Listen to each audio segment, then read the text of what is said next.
Who would you say is your favorite president of all time? Oh, gotta be Donald Trump right there. 45. 45. That was exactly Make what my America answer was great going to again. be. Of course. I learned a little tidbit about Donald Trump. Okay. Recently, he Some has lore, new lore just dropped. He has his little mannerisms that pop off sometimes. You know, he's Yeah. always like, not enough people are talking about this. So true. No one's talking about this. You know, he's got his little Fake things news. that he does. Fake news. He's got his things that he does. I learned one of his things that he started doing. I don't know if it was recently or if he's always done this. Okay. But I know he did it when he was president. Ooh. I heard that Donald Trump, when he's at his rallies, when he's finished giving his rallies, he'll walk off, right? Yeah. And he'll have like music playing as he leaves. You know, he's at a rally. And then he will time the takeoff of Air Force One with the song. Like with the beats in the song. That's hard. Bro's got outro music. That's hard as fuck. Oh my God. Bro's got outro music. Isn't that incredible? I bet they're just on the next projector at the next rally. You're just gonna see lo-fi beats, and it's like that that black circle with like the fucking going around it, just going crazy Lo-fi when Air beats, Force One takes off. Instead of the girl at the desk, it's Donald Trump at the desk. Oh, facts. It's just and he's writing executive orders. Oh, he's doing EOs. He's like pipeline for liberal tears. Oh shit! Signed. You see law. Air Force One in the background, like through the window. Like they frame it so that you can see it take off through the window, and like as it goes by on screen, it goes by in real life. If you were in any way not sure if Donald Trump's an actual child, there's your confirmation. Dude is being investigated in several states throughout the United States for his crimes. And bro's playing outro music as he flies away. Facts. That's pretty outro sick. music, mid. Intro music, fire. That's Roll right. it.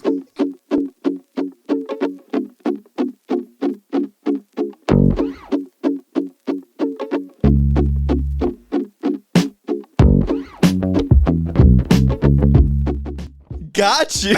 Welcome back to Head in the Office, everybody. The political news machine kept on churning. You guys said, we need another episode. How could we say no? Facts. You guys said, we cannot wait for the next episode. And we said, I'll have to oblige. How could I Unless tell you're a you no? patron. In fact, I'll have to make you wait a day late. Yeah. But, Well, we couldn't say no to another episode. And today, we got to talk about an update on the FBI raid. Trump's got a little trouble lots domestically of Donald Trump going on. and geopolitically. We got to talk about geopolitics. That's right. yeah. We're restaking our claim, reestablishing our claim as we once go on every like podcast. 3 weeks, we got to make sure y'all know. Exactly. We got some news out of Florida, so that's exciting. Oh, yeah. Anytime we're talking about Florida, it's going to be upsetting. A banger. And we got to talk about Liz Cheney taking an L. Ooh. Our queen, Liz Cheney. Queen Cheney. I know, rip, big rip. And we'll sprinkle some other stuff in there, but that's the general outline of the episode few today. things, you know what's going on. Before we get into everything, though, I'm going to implore y'all to go check out the Patreon if you haven't already. Absolutely. Go check out our merch, headintheoffice.com. It's all in the description. Facts. YouTube, TikTok, Instagram, Twitter, Discord. You're probably from TikTok. Hello. Gosh. You're from TikTok. Welcome home. Well, For real? Stay a while, kick off your shoes, Exactly. relax, get Come some on, come popcorn. And yeah, check out what we got in our description. We also, as always, we got the abortion resources in our description, where you can find Plan B, where you can find an abortion clinic in your state, find your state laws, et cetera, et cetera. But it's all And there. for the like one person listening who might have found us on Reels, shout out you. Oh, you're a real one. You're a real one. That's crazy. That's crazy. What can I say? I'm just that guy today. But before we get into the episode formally, we got to read our 5-star reviews. Of course. I think last week, did we not have any? I think it was either last week or the week before where we had none, zilch, zero. Well, either way, I was violently disappointed in all of you. I cried. I was like, this is on you. He brought me to tears. Anytime something good happens to us, it was us that did it. Anything bad that happens, it's your fault. Facts. Make sure, leave a 5-star review if you want your review read on the show. It really helps us out. It's a free way to do it. Leave some comments on our YouTube video, too. Gotcha. Boost us in the algorithm. But we got 3 reviews today. Okay. You want to do a I take 1 and 3, you got 2? Of course. Let's do it. Of course. First one here by Karen. Subject line, best political podcast ever. They say, hey guys, I'm a 16-year-old black girl that goes to a private Christian school. That's tough. Yeah, I'm so sorry. Oftentimes, it can be hard to find people in my community that have the same political beliefs as me. So listening to this podcast on the way to school and back is a great refresher from all of the nonsense that I hear from my peers on a daily basis. Keep up the amazing work. Appreciate both of you so much. Love you both. You know what? That's got to be so jarring. Good luck. Good I luck, wish you luck. Dude, that's got to be so jarring going from us to your private Christian peers. Oh, yeah. Then back to us. That's crazy. Quite the juxtaposition. What a sandwich. Yeah. I'm sorry. I hope things improve for you. If you're in a red state, Godspeed. On God. Godspeed. You got the second one? I got the second one. Top tier political podcast by Hiddo Stan. We got Stans now. Let's go. I can't recommend you Hiddo enough. Ever since I saw them on TikTok, I've been impatiently waiting for new episodes every week. 1,000 out of 10 would listen again. Now, the one Reels listener, I need you to comment. Ever since I saw you guys on Reels, ever since I saw one of your tweets, we've had plenty of people that said, ever since I saw you on TikTok, ever since I caught a clip on TikTok. Like, we be posted on Instagram, too. Exactly. Yeah, I mean, come on, go follow the Instagram. It's usually just the same stuff, but it's all good. That's all that matters. It's all good. Our last review here is by la la la la. Okay. I think. The subject line, clasps hands, closes eyes, inhales. They say, said in increasing loudness, bruh, all caps. Wonderful. I can't believe I've not heard of this hilarious, informative work of spoken art before, and now my poultry ears have been graced by the sweet, buttery, dulcet tones of these two gorgeous gents. Super knowledgeable, hilarious banter makes staying updated on politics, both of the at-home and geo-varieties, enjoyable. This is, in fact, a certified hood classic. That's right. I absolutely agree. This is a certified hood classic. And just You're remember, right. Gorgeous gents, listen to Hiddo. Gorgeous girls, listen to Hiddo. Gorgeous theys and everyone else in between. That's right. Listen to Hiddo. Only pretty people listen to Hiddo. On God. You know what I'm saying? On God. Two pretty best friends, they listen to Hiddo. Yeah, they listen to Hiddo, and sometimes they have tummy aches. You know what I'm saying? Oh my goodness. That's just sometimes. how it be. Getting right into the news here today. We got to talk about the FBI raid and a little bit of geopolitics starting off. So you all may remember. Last week, we covered the FBI raid on Mar-a-Lago, and we mentioned that the FBI was trying to recover some nuclear documents. We mentioned the FBI was covering nuclear documents, and we mentioned that it seems like every week the real life world that we live in is getting closer and closer to the world that Hillary Clinton and Louis Benny imagined in their New York Times bestseller State of Terror. Yeah. And I don't know if I can take it anymore because the same rings true this week. Yeah, I'm gonna suggest that all of you go listen to our first Hiddo Book Club, our first and only episode of Hiddo Book Club, where we covered State of Terror. And because spoiler alert, we're about to reveal the plot. It's real life. Because it's real life. It's real now. So as we mentioned, some information about this has surfaced regarding nuclear documents. You may recall that one of the main arguments from conservatives was that Trump declassified all of this before he left. Mm-hmm. Therefore, he didn't actually commit a crime. The FBI didn't need to raid him. First of all, he didn't do that. Yeah. Second of all, if it's nuclear documents, that doesn't matter. You can't declassify those. Yeah, you're not allowed to declare any documents that are personal if they have any importance to how government functions. Mm-hmm. So that's a high bar to clear. And nuclear documents may be the most important for our national security. Keep in mind, we don't have the full story here because a lot of information is still classified, so we don't have everything. And some of this is going to be subject to change, but we're talking specifically about nukes today. The judge did say that he'll be releasing the affidavit, although most of it will be redacted, understandably. Yeah. But it's funny because there's a really big conversation going around right now about the witness. Like, who's the snitch? Who's the rat? Who's the mole? And I saw a lot of people say that it might be Jared Kushner. And I think that would be so fucking funny. I actually see my gut reaction there was no, because we're about to talk about him. But now that I think about it, it might be him. That would be if he hilarious. got an immunity deal potentially, because there's a lot in here that's like crimes against the United States, treasonous behavior. But to give you all some context, back in 2019, House Democrats, they were doing an investigation of the Trump administration, and they revealed that Michael Flynn, our resident QAnoner and former national security advisor, gotta love him. He had the ball rolling on straight up selling nuclear technology to Saudi Arabia. So fun. That was one of Michael Flynn was only there for a month. It's like because he got fired. Third country that he illegally dealt with. Yeah. Wild. He was working on selling nuclear technology to Saudi Arabia. Very, very bad. Michael Flynn was also, as I just mentioned, fired because he was illegally negotiating on behalf of the United States with Russia. Oh, yeah. Which is against the law. Oh, you can't yeah. do that. He didn't face any time for it, especially because Trump pardoned him later on. Trump pardoned him. It's a really complicated process. He got into a plea deal, admitted that he lied to the FBI. Yes. And then months later, he said, actually, nope, I'm recanting this plea deal. I'm actually not guilty. Yeah, and keep in mind, Michael Flynn is somebody that Obama told Trump, like, hey, don't hire this guy. We looked at him for a job within the national security administrative apparatus. Yeah. And we decided this guy's bad news. That's because crazy. he's working on behalf of, like, interest groups while Russia also and trying Turkey. to they told the Trump administration, don't hire this dude, and Trump did it anyway, and here we are. Silly goofy mood. So now at this time, there's not any clear connections between Trump stealing White House documents. We know that he stole some amount of nuclear documents, but there's no connection right now between him stealing those documents and trying to sell them or show them to the Saudis. Like no direct connection. Yeah. It's not explicit. But there's a piece in the Philadelphia Inquirer, which I will put in our description if you all want to look. Check our sources, fact check us. There's a piece in the Philadelphia Inquirer that illustrates and draws connections between the Michael Flynn deal with Saudi Arabia and now Trump possibly showing Saudi Arabia nuclear documents, which would literally just be treason. Wild. Absolutely fucking wild. So let's think about some things to consider from this Philadelphia Inquirer piece I found. So Michael Flynn, Trump, and Trump allies, as I mentioned, had some kind of deal going on with Saudi Arabia to sell them nuclear documents, and they all would benefit from the 2017 sale, which is when it was happening, of nuclear technologies to Saudi Arabia. Michael Flynn would benefit because he's working on behalf of various interest groups, which, again, is illegal. Get the bag. Trump would benefit clearly because he wants to be close to Saudi Arabia, and he's friends with dictators generally. And Trump had a bunch of allies within the administration that wanted to get this done. It's unclear if the deal ever went through. Yeah. I think Michael Flynn, when he testified either the first time or later on, said like, well, it's a done deal. Like, there's nothing you can do about it. But dude is like a nonstop liar. Can't help himself. Lying to the FBI, then lying to the judge. Just lying for fun. Not entirely sure. Jared Kushner had a strangely close relationship with Mohammed bin Salman, which is the crown prince of Saudi Arabia, if you don't know.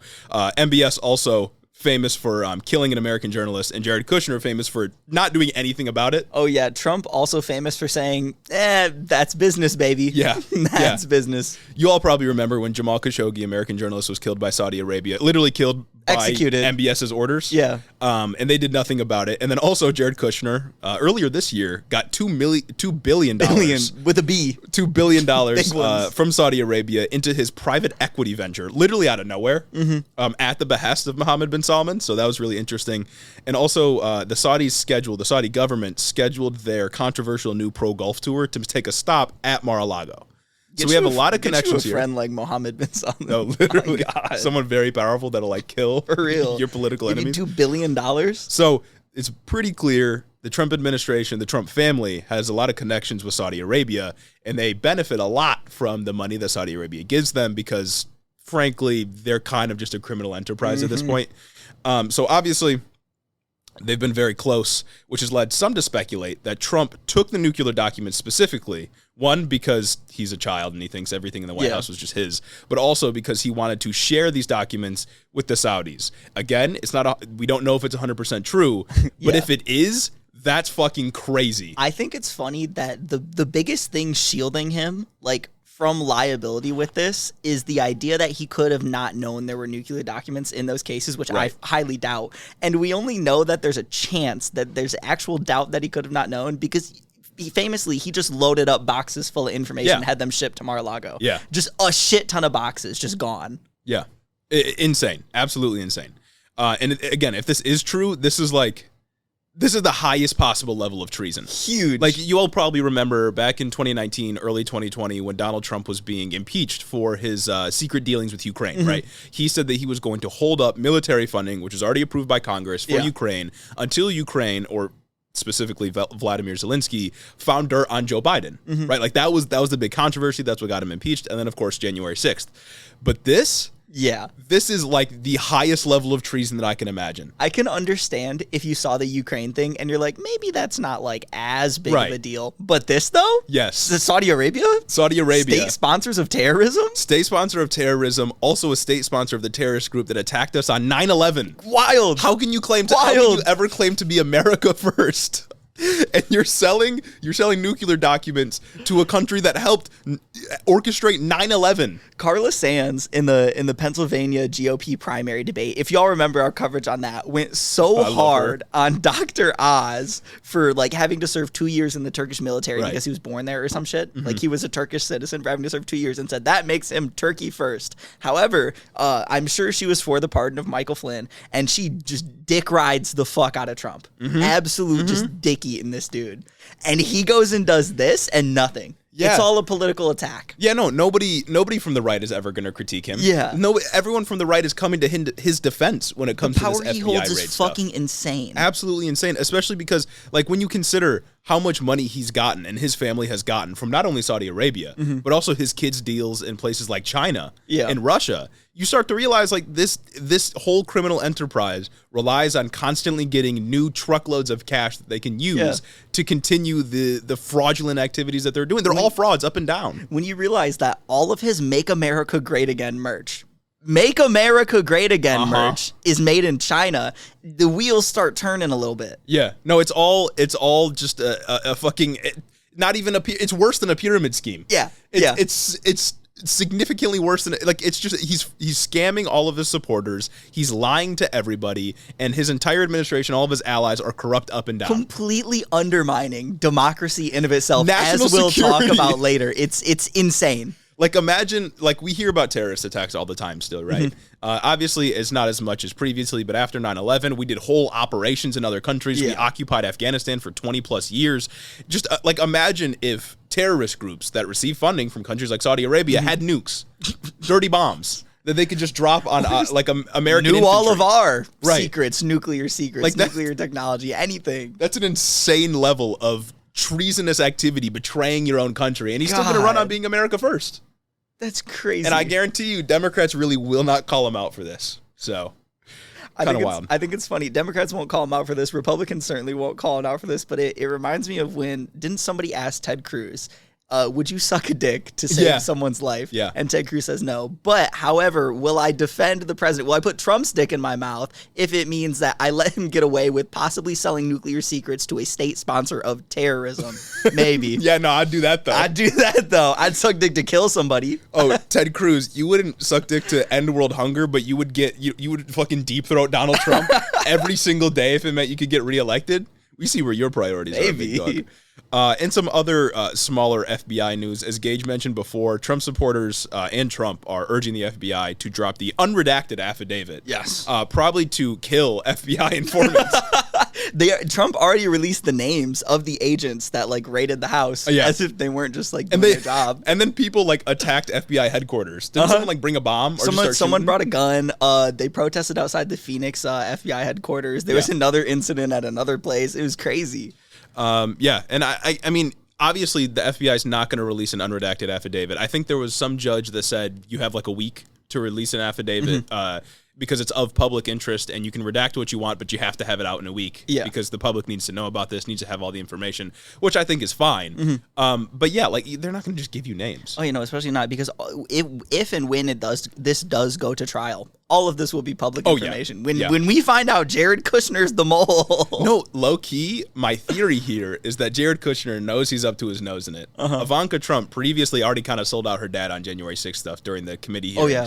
So maybe Jared Kushner, knowing that he literally has blood money from Saudi Arabia, is trying to get out of this. He's willing to sell out Donald Trump if it means he can be a free man.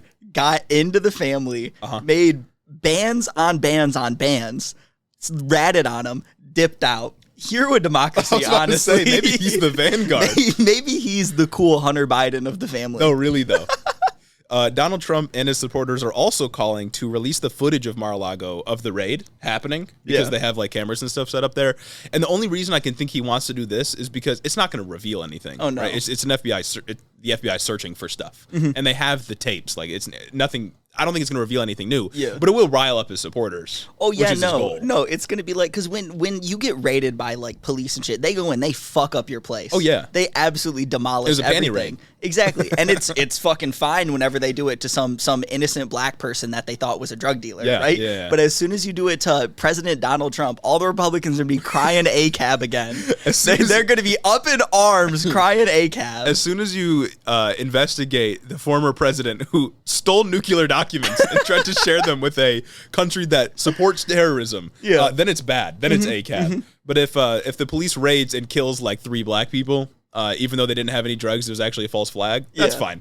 And it's like, I'm sure they didn't even go that crazy on the Mar-a-Lago raid. I'm sure they just went in, opened their things, were very respectful, and just did their thing. They waited till he was gone. They coordinated with the Secret Service that was there. Which is wild. Like they gotta hate him. Yeah.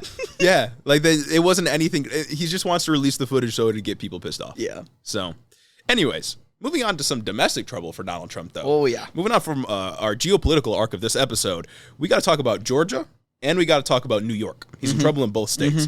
So let's talk a little bit about Georgia starting off. So, known Trump supporter and human hemorrhoid Lindsey Graham was recently ordered by a U.S. district judge to testify in front of a grand jury for his attempts to overturn the 2020 election results in Georgia. Oh, yeah. But didn't you say earlier that he got off? Yeah, it came out. Yes. Good thing we're recording Monday, patrons. So suck it. Yeah. Sunday, later Sunday night, a federal judge actually took Lindsey Graham's side and said that he doesn't have to testify on Tuesday because Lindsey Graham is arguing some fucking stupid section of the Constitution that does a dumb thing, says that a seated senator does not have to testify in court. Yeah. So specifically about senatorly activities. Yeah, about legislation, about legislative activity. And so now it's going back to a lower court and he'll probably have to testify in a month. Yeah.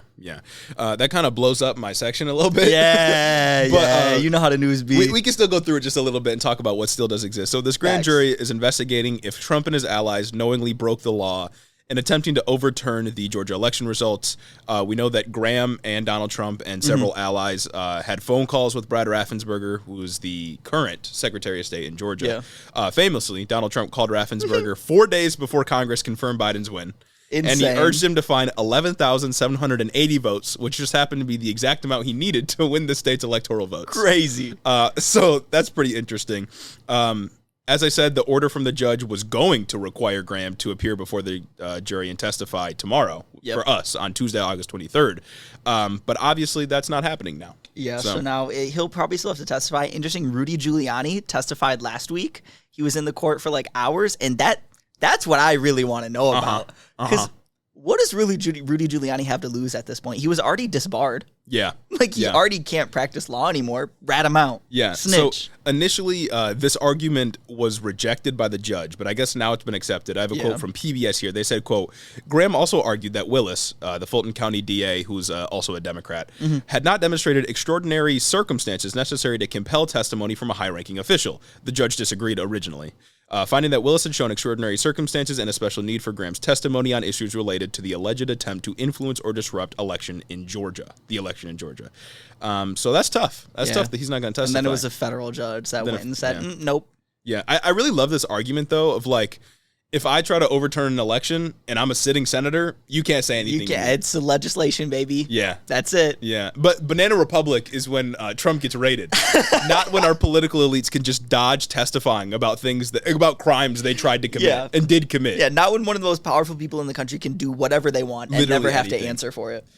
In some New York news, though, moving on from Georgia, former Trump Organization CFO Alan Weisselberg pled guilty to tax fraud, and he faces 5 months in jail. It's been a bad week for Trump. It's been an awful week for Trump. This shit is gas. Yeah, Trump's bad week, for real. Trump's bad week. Trump's horrible, no good, very bad week. Yeah. Apparently, this was a scheme from Trump Organization executives to pay their top executives, quote, off the books for the last 15 years or so. Weisselberg, he was accused of not paying taxes on about $2 million of extra compensation. Wild. This is things like cars from the company. They paid for his rent in a Manhattan apartment, which is super expensive. I think they paid for one of his kids' tuition to college.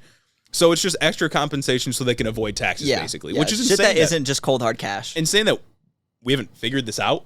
You know what I mean? How would we not monitor this? It seemed like you'd be able to see that. Yeah. He'll have to pay about $2 million in unpaid taxes and penalties assigned by the court, but he did plead guilty. And he's also agreed to testify when the Trump Organization as a whole faces trial sometime later this year, I think in October. Gas. Which is heat. That's going to be crazy. Part of his plea deal, he has to testify against him now. And he said, Weisselberg, the company statement said, pleaded guilty in an effort to put this matter behind him and get on with his life. Yeah. Bro's going nuts. He's going to be going in. That's crazy. Trump's whole criminal network is just falling apart on him now. Chief financial officer, the dude who probably orchestrated this whole fucking company-wide scheme, is going to be going in on him? Yeah, I saw in another article that apparently Trump himself isn't directly implicated, which I think is very interesting, how you can pin things on the company and not the people running the company. Corporations are people, Jeremy. You must have forgot. Sorry. I'm just denying their humanity. But Donald Trump himself isn't specifically implicated, but he could be if more evidence is turned up. I hope he is. I really hope he is, too. That'd be gas. Jury selection begins in October. Getting him for tax fraud, getting him for revealing national security interests to our enemies, getting him for trying to overturn an election sounds good to me. Maybe put him in jail. When are you going to reveal your taxes? Inshallah. Well, mashallah, brother. Allah has willed it. Mashallah, brother. It's time. Allah's willed it. My brother in Christ, it's time. It's time.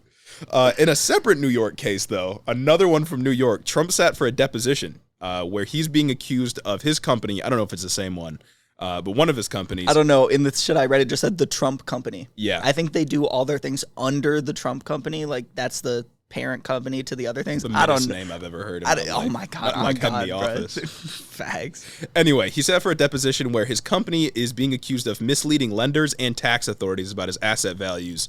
And he apparently pled the fifth 400 times, more than 400 crazy. times. That's dedication right there. That is, yeah. No, bro's just like, sorry, I'm going to criminalize myself if I tell you this information. God. That is absolutely great. I think it's a very normal and healthy thing for our democracy that a former president, just the one right before the current one, is being implicated in multiple crimes in multiple states. I think that's really cool. That's dope. I love that. I love that a former Bro's day president of reckoning, on God. a criminal. Can't wait to see how this unfolds. I would not be surprised, and dear listener, you shouldn't be surprised if Trump somehow dodges all of this and wins re-election. It's Honestly, crazy. Winning re-election seems like his only chance of dodging all of this. It's just crazy because, especially with the lying about asset values thing to lenders, that's been a thing that the Trump company, I guess, Trump brand, Trump company has been famous for literally decades. Like, people knew they would go and buy up properties just to fucking destroy their values, lie about their values to get new loans, and just keep doing shit like that. They're kind of like, y'all know how you get when you have billions and billions of dollars and how all the illegal things you do, but it's been widely known. Oh, yeah. And now he's finally getting it. Maybe. Every dog has its day, hopefully. Let's hope. Let's hope we get him. Let's hope people in New York twice and in Georgia and the FBI all get him on charges because that'd be goated. That'd be goated. Moving on, though. Okay. To some Florida news. I got two stories out of Florida this week. Absolute gas coming out of Florida this week. You might be able to call this one beyond parody. Ooh. Because this section is absolutely fucking insane. It gets progressively more insane as we go on. Just keep that in mind.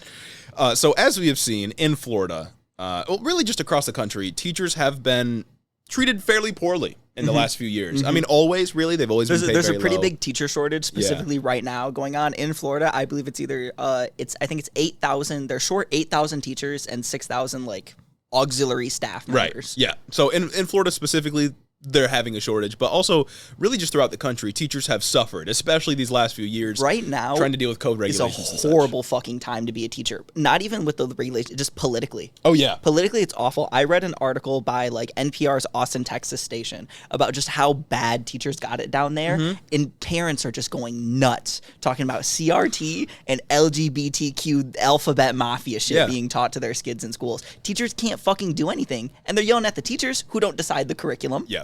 Instead of the school boards that they elect that decide them, but now they're getting on the school boards and being fucking tyrants on there. Insane. It's nuts. No wonder nobody wants to be a teacher.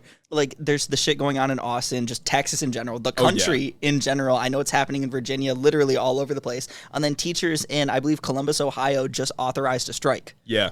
A week before school started, which is gas, because they're complaining about class sizes being too big, which class sizes are absolutely too big. They've just only been ballooning. They want to get their class sizes down to 28, which I feel like is still already a lot. Still a very large number, right? That's still a lot to deal with for these individual teachers. And they just want heating and cooling in the buildings. You're asking for too much. Yeah, on God. They're talking about having adequate learning conditions, which you absolutely just need. Come on now. I remember maybe this was last year or 2 years ago, the Chicago Teachers Union. Yeah. They were on strike for quite a while because of COVID regulations specifically.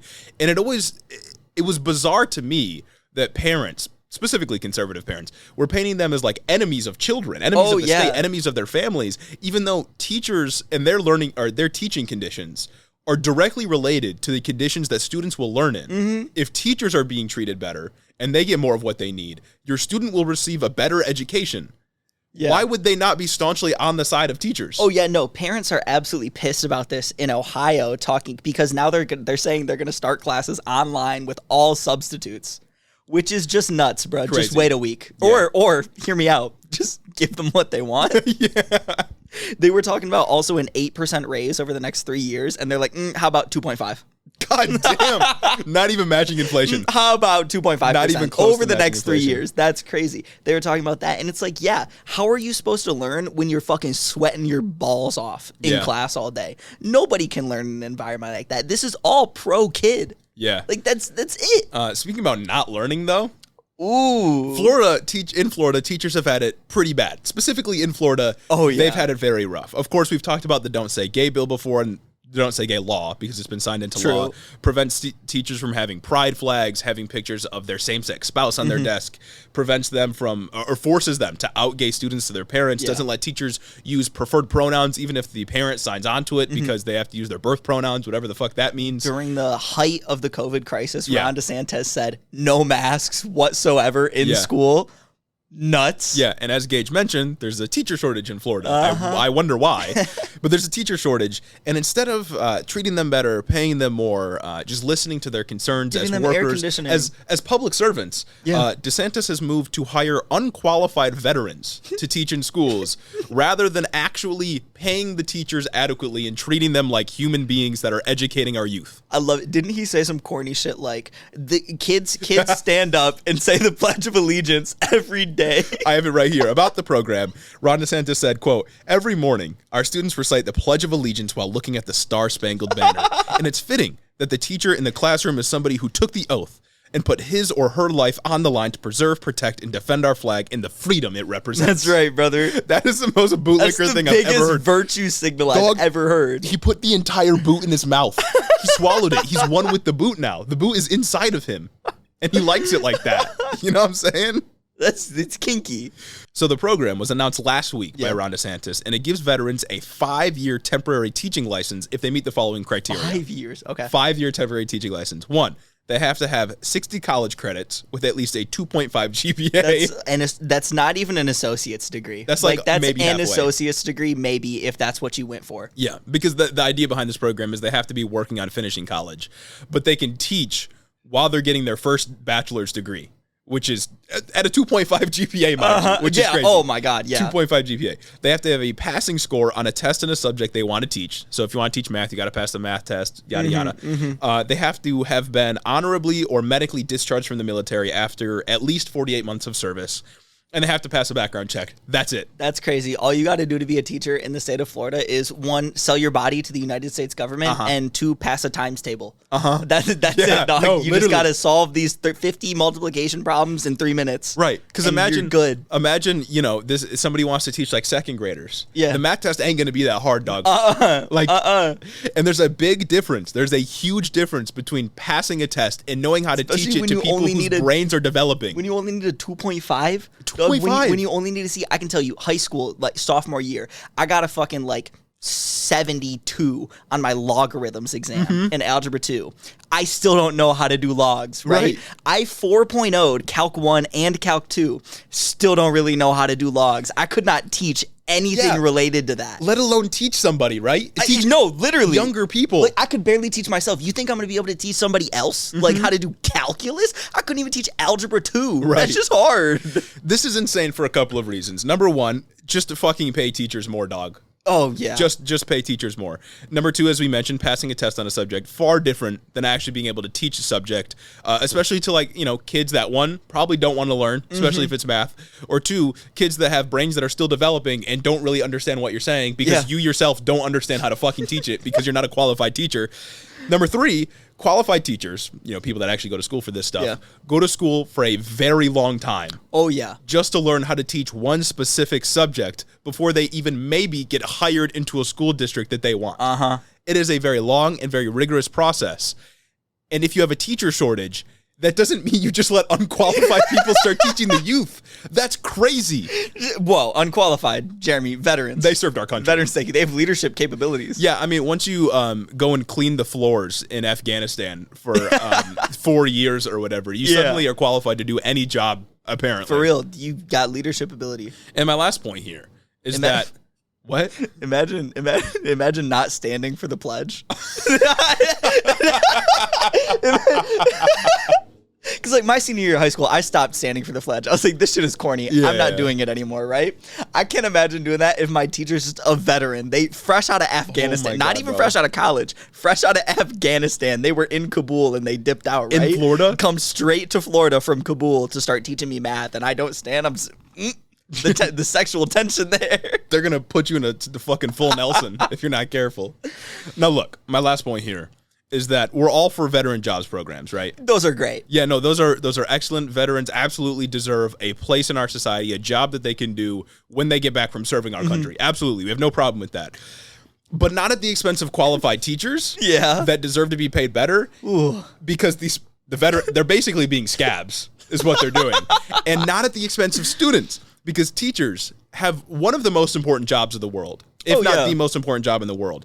And our children should be educated by people that know what they're doing, by people that have studied the subject and know how to do it for them. Like, because how is this not just a glorified substitute teacher? And when you have a substitute teacher, you don't do anything serious. It's shit. Yeah. It's shit. You watch a movie. Even when you have a long-term sub, like even when your teacher goes on maternity leave and you have like an 8-month sub or something, still not shit. Yeah. Like you're not doing anything that year. That year's a wash, dog. No, literally. Yeah, like it's just insane that we would but Ron DeSantis would replace teachers with people he knows are unqualified because it's a virtue signal is what it is. 100%. It's just a virtue signal. Like, it's like, and it's funny because it's easy to like think about how they'll get into like, oh, your science teacher's a vet now. They passed a science exam. They passed a math exam. What about like your lit teachers now? Yeah. They're going to get in here and start teaching you just the wrong interpretations of a bunch of classic American novels. Right. Great Gatsby's about ethical wealth. Yeah.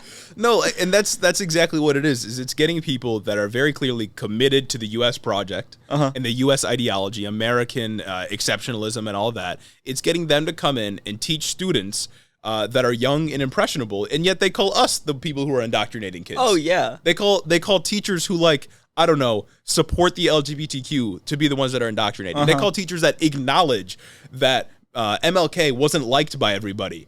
Someone who is teaching CRT and indoctrinating our students. But bringing in veterans that are clearly unqualified just to go along with what Ron DeSantis wants kids to believe, that's not indoctrination. American history, it's about to just be all World War II. Oh, yeah. That's it. Your whole year, it's just World War II, baby. Memorize these dates.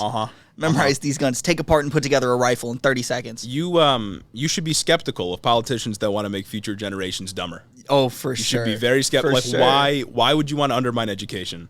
Why would you want students to stop thinking for themselves or be educated by people that clearly don't know what they're talking? Like, you want to take us backwards. That's what you want to do. I think you should also be very skeptical of politicians and judges, more specifically, who think that a 16-year-old is mature enough to have and raise a child. More mature enough to do that, but not mature enough to get an abortion. Yeah. That's right, folks. We're moving on. Oh, yeah. To another Florida story.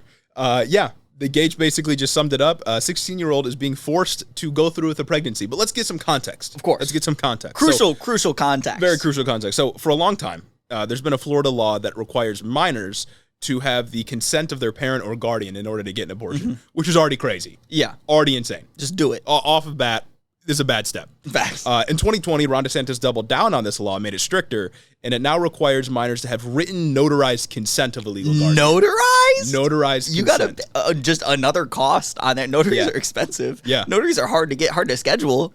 And earlier this year, Ron DeSantis and his Republican psycho legislature passed a ban on abortion after 15 weeks, which is currently in effect. It's being challenged in court, but right now it's in effect. No stay has been put on it.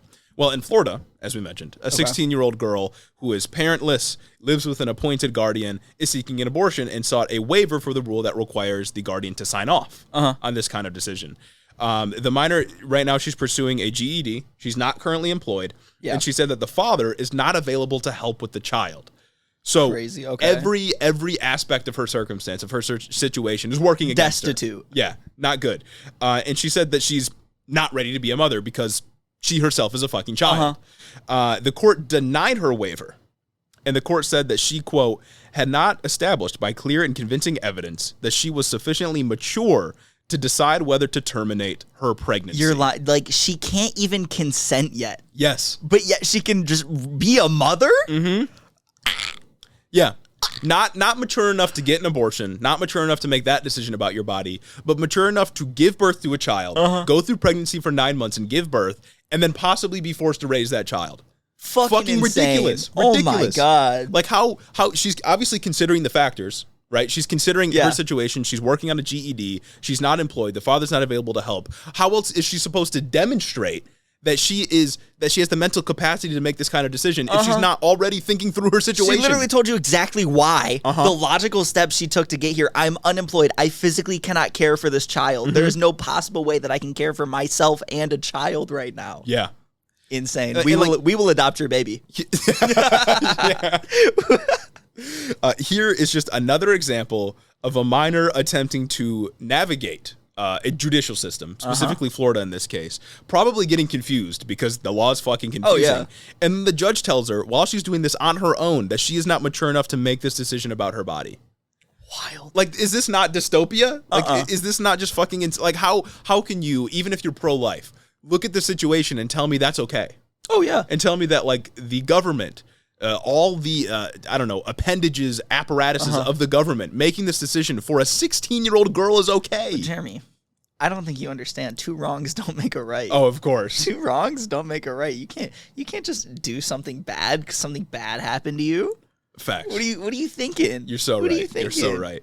The judge also said that she may be able to appeal the ruling, but the clock is ticking on this because at the time the story dropped, she was already 10 weeks pregnant.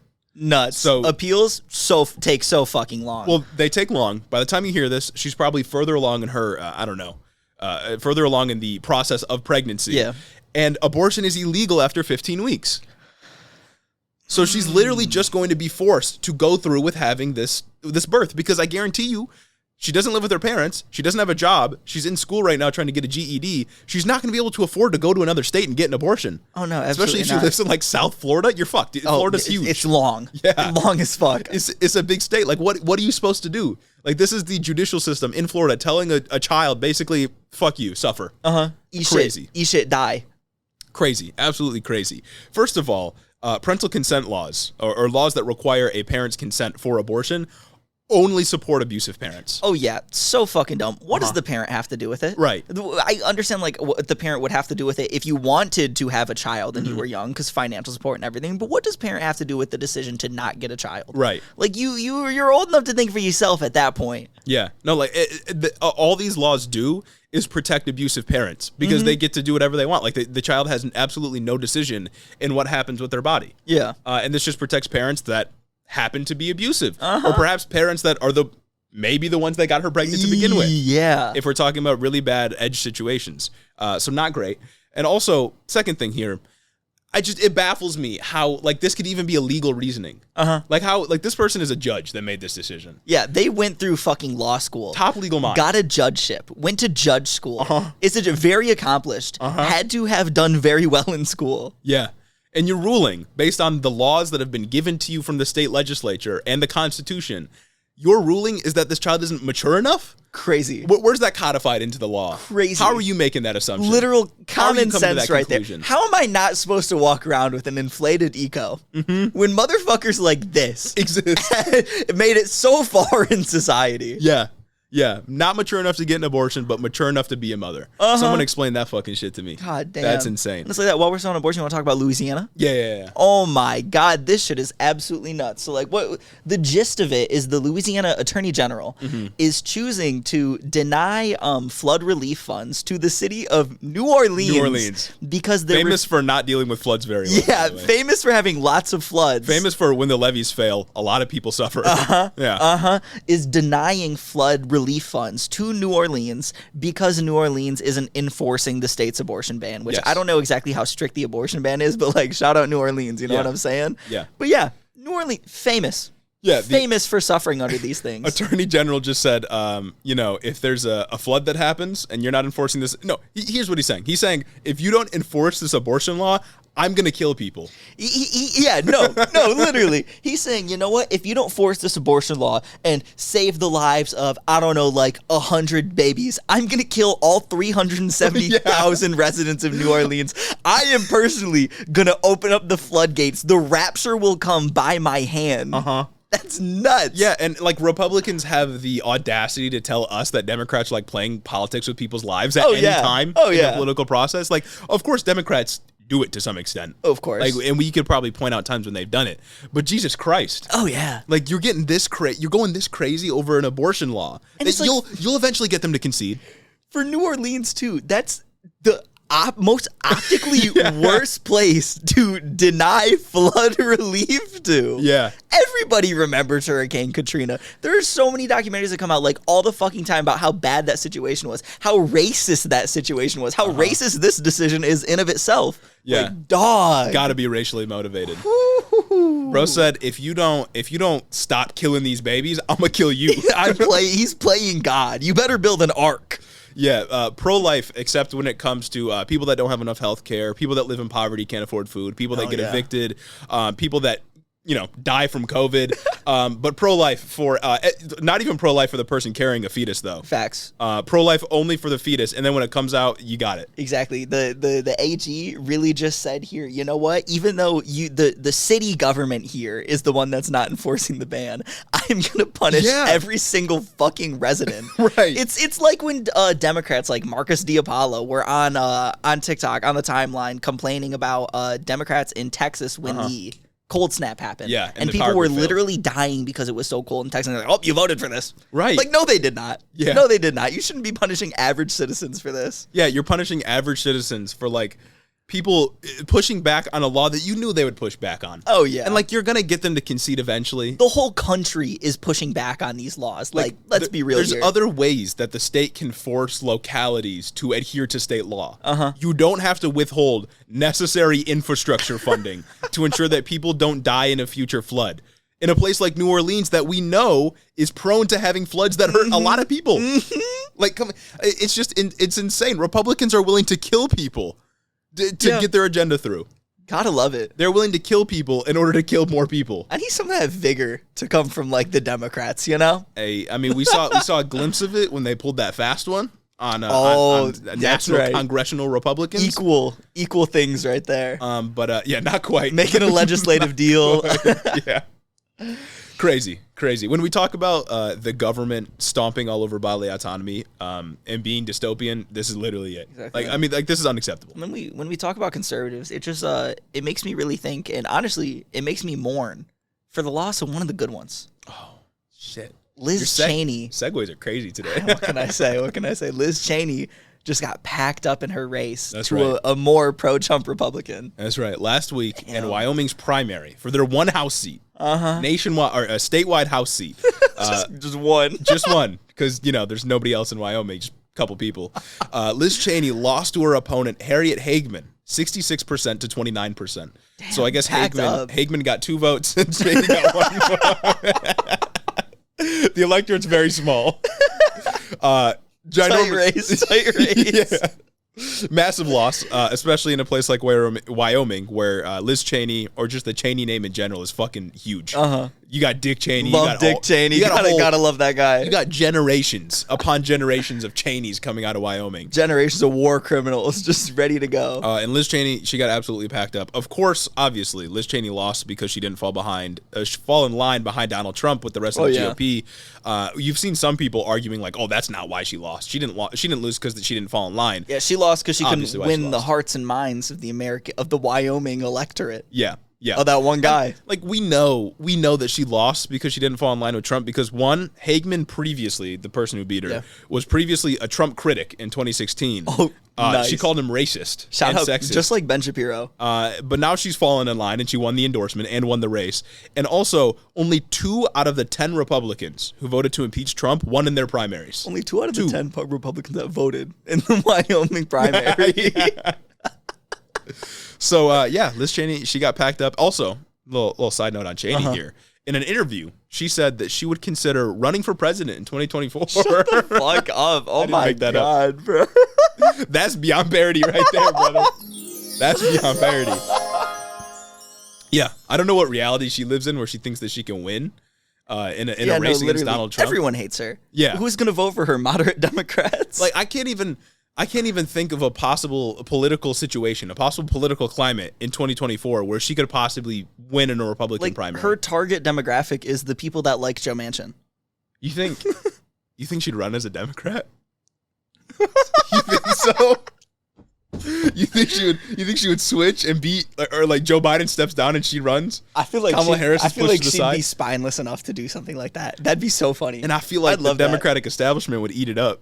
Oh, they love her. Yeah. They love her so much. So many people were so sad about her loss, and it's like, I kind of get it, but she voted with the party most of the time. And that was the point I was going to make, is that, like, yeah, of course she, did the right thing, voted to impeach Donald Trump. She's helped out with the January 6th committee. But everything else, she'll vote against the Democrats. Oh, yeah, she's got the same record as, like, Mitt Romney. Right. The Inflation Reduction Act, she voted against that. I'm sure she voted against all kinds of other good measures, Yeah, too. you never hear about her when you talk about the senators who voted against the good bills. It's always like Liz Cheney, soldier for democracy, when she's going against Trump. Yeah, and I feel like, hot take maybe. Okay. I feel like the bar shouldn't be not doing treason.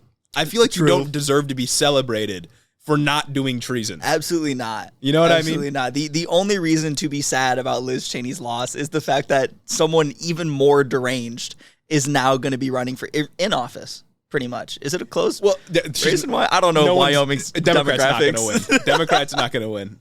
The three people are going to vote against the Democrat. Okay, all right, that makes sense. It's like, you win a primary in like a city. Yeah, it's like there are 3 important. conservatives, 2 Democrats. Right. In the state. Yeah, exactly. All right. Like the Republican obviously is going to win here. So Harriet Hageman's basically just going to be in the seat come November, or I guess come next year.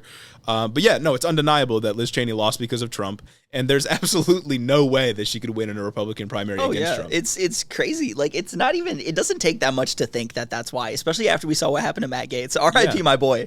Yeah. R.I.P. my boy Matt Gaetz. You mean After he lost. Madison Cawthorn. Matt Gaetz is actually a free man in the Republican Party. Shouldn't be. Shouldn't be walking around. I feel like anytime we say Matt Gaetz, it's got to be accompanied with a little bit of that. A little bit. No, of course, Madison Cawthorn, my favorite Republican.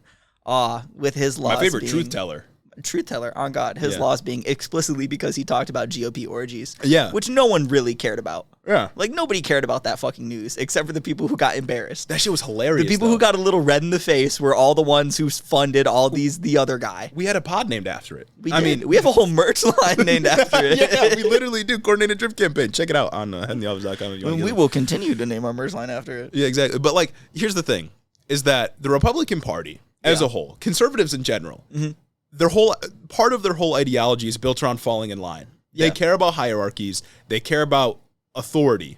And they care about listening to authority. Partly because they're submissive, and that's just how they submissive and breedable. And I wouldn't say breedable. They are a little kinky. They are submissive, and they will always adhere to authority. They'll always adhere to, or they'll always obey authority. Because that's exactly what they did in 2016 when everyone was against Donald Trump. Literally everyone on the Republican ticket was like, anybody but Donald Trump. We'll come behind anyone but Donald Trump. Ted Cruz, Ben Shapiro, wet ass P-word. You know what I'm saying? They fucking hated that guy. Ted Cruz ran against him. Donald Trump called his wife ugly. Yeah. And now he's sitting there. And they all fell directly in line with Donald Trump. And they all support him to this day, even when he is openly doing things that they may say that they don't like, or he is openly just doing things like being racist, being misogynistic, overturning democracy. Ted Cruz called January 6th a terrorist attack, like on Twitter, in interviews, like 6 different times, until the establishment got mad at him. Then he walked it all back, saying that those were like, I was using my words unwisely or some shit like that. Anytime a demagogue or an authoritarian or just like a strong, charismatic personality takes grip of the right wing, everyone else is going to coalesce behind them. Yeah. Because they only understand political power and what it can deliver them. That's all they want. They don't care about anything else. That's why they're so focused on the culture war. They're not focused on actual issues, because all they want is political power. And they think Donald Trump will deliver it for them. And he will. He has before. Oh, absolutely. And his endorsement goes so long, as we've seen throughout this whole primary season. Why do you think, like, nobody gets behind Ted Cruz? Yeah. Because nobody likes him. Like, he's an uncharismatic hemorrhoid of a human that nobody thinks can actually get political power for the conservatives. And everyone in the Senate hates him. Yeah. Like, he has an awful approval rating amongst them. Mitch McConnell, 13% approval rating in his home state, yet he somehow still wins. Fucking no, but it's like, how could somebody like Tudor Dixon win a primary in a normal political climate? Like, that's nuts. I feel like Big Gretch is going to take it. I hope so. In November. I'm praying Big Gretch takes it in November. But someone like Tudor Dixon should never have gotten that far in the political process. They should have been weeded out a long time ago. Right. Like, these aren't like small government, fiscally fiscally responsible conservatives. Like, Yeah. that's not who we're dealing with anymore. Oh, no. These are extremists that want to, I don't know, get rid of trans people. They want to get rid of the LGBTQ as a whole. Murder. Quote unquote, destroy the left, get CRT out of our schools. They don't have any actual platform. They don't have any actual policy. Get rid of all the radical communists in the government. Right. Every single one of them. Like what do they actually want? Yeah. Like nothing. what is their policy platform? I haven't seen anything from them. Low gas prices, but not when it's a bill that I'm have to Right. vote for. Right. Everything that they say that they support, like I don't know, lowering costs for consumers or making gas cheaper or lowering taxes, et cetera, et cetera. If the Democrats do it, they don't support it. It's all a fucking grift. Because, again, all they understand spineless. is getting political power. That's all they want. They're so submissive. Conservatives love all of conservatives talk about like, oh my God, Democrats are so sexually degenerate when they're the kinkiest ones out of all of us. Yeah. You know? They're the ones doing the orgies, you know what I'm saying? That's right. They're always preaching about how you need to be an individual and you need to stand up to the man. You need to not be a sheep. And then they all just casually fall in line behind Donald Trump. You think maybe Mitch McConnell was so mad at Joe Manchin because he like betrayed him like legislatively. I don't think he gives a shit about that. You think he like got so close with them that Joe Manchin got a little invite? Oh, he might have got a little invite to And one he of like went? the Senate orgies, and he went, and then he double crossed him after that. Shit, he went. And Mitch McConnell, maybe they had a moment. He went. He got some play, right? Uh-huh. They had an intimate They moment. had a little moment. And then he turned around the next day in the Senate and was like, "Yeah, I support Chuck Schumer on this bill." Mitch caught feelings. And Mitch caught feelings, and bro was like, "Damn, you switched up. You What's switched up going on me on? like that." And then now he's not invited to the orgies anymore. Maybe maybe I got it wrong. Their ideology is not based on political power. It's motivated by orgies. It's based on who gets invites to the orgies. They're so kinky. Fuck. They got us beat, dog. There's 10 steps ahead of us at all time. We figured it out though. Mitch caught feelings, bro. We caught up. We caught up to him. Fuck. Anyways, that's the last story I got. You got anything for the pod? That's all I got. That's all I got this for week. the episode. Well, we appreciate you all for listening, but before we go, we got to give a special thanks to our very loyal patrons. The congregation. The congregation. Thanks the for your tips. The people that make it happen. Speaking of congregation, did you see this? I think we talked about this already. Okay. There's this tweet. I can't remember who did it, but I think it might have been Ted Cruz. Ted Cruz, probably Kevin Sorbo, somebody like that. Bro was like, the left is so afraid of prayers because of how powerful it is or something. Goated tweet. They're right. We got to give a special thanks to the people that pray for us. On God, because pray it's a for powerful us tool with their wallet. Get tithes, you know what I mean? know. Give Hiddo 10% of your income to be a part of the church. Yeah, prayers have really worked to stop school shootings and other things. But to the people that pray for us, special thanks to Cricket Scrapbook Layouts, Nikki Nine Lives, Caden Kraut, Lord T, Chris the Postman, Christy Beck, Talia Katz, 40% Spite, Andrew Harris, Mike Chaplinsky, Mattias T, John G, the B Plot, Omar Zuno, Clayton Lafort, Ash Fairblood, Mark Yeager, Sarah McRoberts, Derek Messina, Dylan B, The Mind Sculptors, Kaz, Caleb Joy, Jim Bobs, Carl D, Rich Toro, Tari, Gavin Mayer Maldonado, Hunter W, Fergalaki, Max Vasquez, Jacob Rogers, Colton Muberry, Fixer Punk, Jim Egbers, Megan Latau, Jeff Muzzy, Ted Cruz's Boy Toy, and my mom. Thank you all for supporting the show on Patreon. If you want to get our episodes early, you got to go to Patreon. If you want to get your name shouted out, you got to go to Patreon. Hit the big tier on the Patreon. Get some of our coordinated drip campaign merch. That'd be cool. Wear a shirt around. Wear a shirt around. Tag us when you put the shirt on and post it on your Instagram stories. Also, check out the Instagram because y'all aren't coming from the reels enough. Come on. And thanks for listening to the episode. We'll see y'all next week. Have a great one.